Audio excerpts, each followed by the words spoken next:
It's been 1 week since U.S. President Joe Biden touted a ceasefire plan to stop the conflict in Gaza.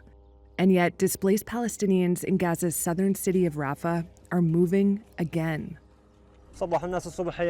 This man says his family is relocating for the 7th time, searching for safety from Israeli bombardment. The UN calls this pattern a death circle in Gaza. U.S.-backed Qatari and Egyptian mediators have been trying to reconcile clashing demands over hostages, jailed Palestinians, and aid access. But sources say there have not been any signs of a breakthrough, despite Biden's calls. It's time for this war to end. U.S. Secretary of State Antony Blinken is set to travel to the region next week and is expected to push for both sides to accept a deal.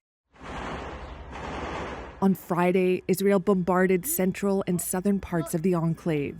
It said this footage shows Israeli soldiers operating in the Strip, with the military saying it killed dozens of militants in its latest update. In Rafah, residents said tank-led forces had advanced to the city's southwestern fringes.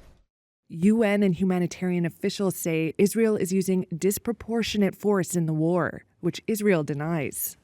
I am utterly shocked. Israel's UN envoy Gilad Erdan said he was told on Friday the country's military has been added to a UN list of offenders who have committed violations against children. Israel's army is the most moral army in the world.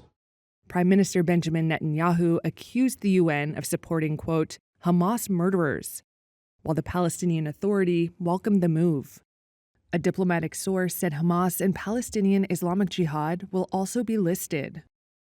The war began on October 7th when Hamas militants stormed into southern Israel, killing around 1,200 people and taking over 250 hostages, according to Israeli tallies.